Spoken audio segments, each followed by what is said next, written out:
Nick, Bono, What's up, man? you guys are currently doing a self-produced EP.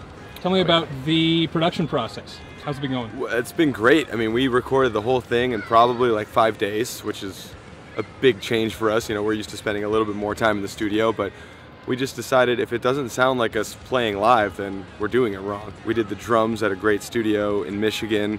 We did the guitars and the bass and a lot of the backup vocals and gang vocals and stuff at my house, which is really cool. You know, very low pressure scenario. And then I finished up the vocals in Chicago with the guy, Mark Mahalik, who did all of our old records before Good For Me. So I just feel the most comfortable with him working with me with my vocals, and I really think they're some of the best vocal takes I've ever gotten as a singer in a punk rock band. I haven't heard his vocal takes, so I don't agree that they're the best yet. Yeah, that's Don't weird. listen to him. It's weird to think, like, we haven't really, as a band, listened to everything that's going on the record yet. So I hope everybody likes it. But I know you will, because I'm really stoked on it. I was gonna say I'm really good. That's the first time where I'm okay. I did 5 songs of drums in one day. I just showed up, did all the songs, left, and then me and Nick live an hour away from each other, so we weren't all at the studio sitting there the whole time. So we had Ryan come in, he had Anto come in, he did his part, and then did vocals. I still haven't heard them. So we'll see what happens. Yeah, it's gonna be. It feels like 10 years ago when we were making our first demo, except we're way better at playing now and way better at recording stuff. And saving thousands of dollars than what we're used to. Saving thousands of dollars. Yeah, doing the record for next to no money is a great feeling, because now we know we can go on tour and sell this record and continue to tour based on that. You know, we're not asking for people to donate money. We're not asking for, you know, people to check out a Kickstarter or anything like that. Just come to the shows, buy some records, keep the band alive, that kind of thing. I think a big part of this one was no pressure to do anything.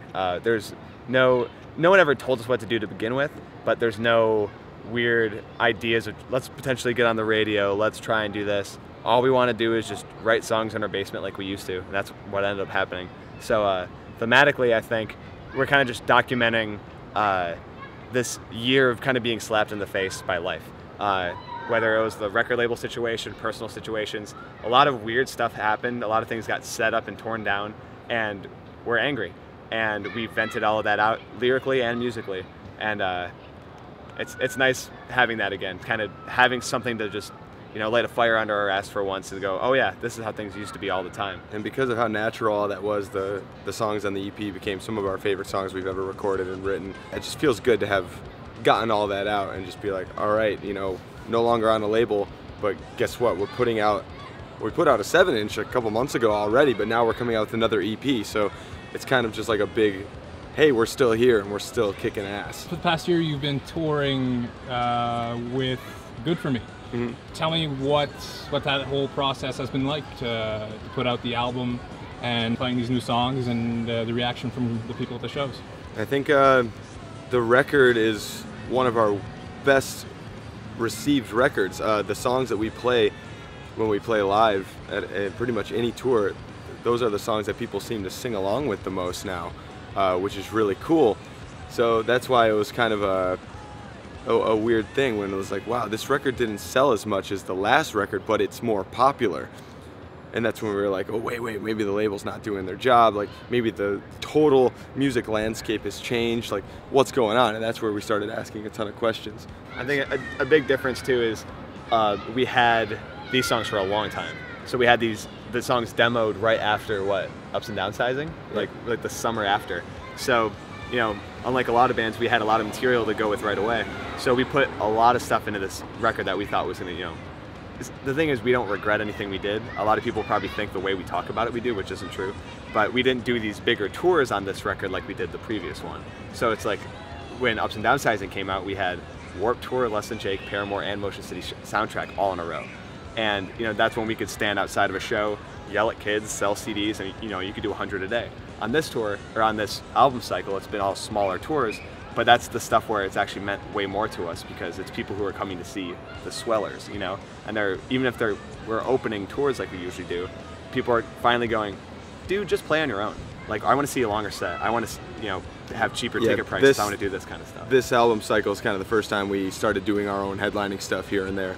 and we can tell that our fan base is like super strong, super dedicated, awesome people. So I think people are finally realizing the Swellers aren't just a band that's going to open up, you know, your 4 or 5 band tour anymore. Like we have the Strung Out tour coming up next. Like we're direct support for that. Then after that, you know, we'll be doing some of our own shows again, going over to Australia, you know, just like all kinds of stuff. And I think the Good For Me record cycle kind of helped us realize we don't have to just sit around opening up for bands all the time. Like we can take matters into our own hands and, you know, make our own record, do our own tours. It's just kind of I think that's kind of where our band belongs right now. And the funny part about it too is a lot of people think that it's beneficial one way or another, when in reality, doing things on your own, touring on your own, like whether you're headlining or whatever, it benefits the fans too, because things are cheaper. You know, they get more product. Let's say you're playing live, we're headlining. You can see us for an hour for a cheaper ticket price, and we even get more money out of it, as opposed to opening for a bigger band. You drive forever because they're on tour buses, you know. So it's the whole mentality of everything we're doing is completely changing, and that's what I think a big mutual beneficial thing for a lot of our fans and us. So it'll be cool. And we're on a label that was part of a major label. So, you know, there's these 3 tiers of that. So whereas a band going, we had some idea, hey label, we want to do this.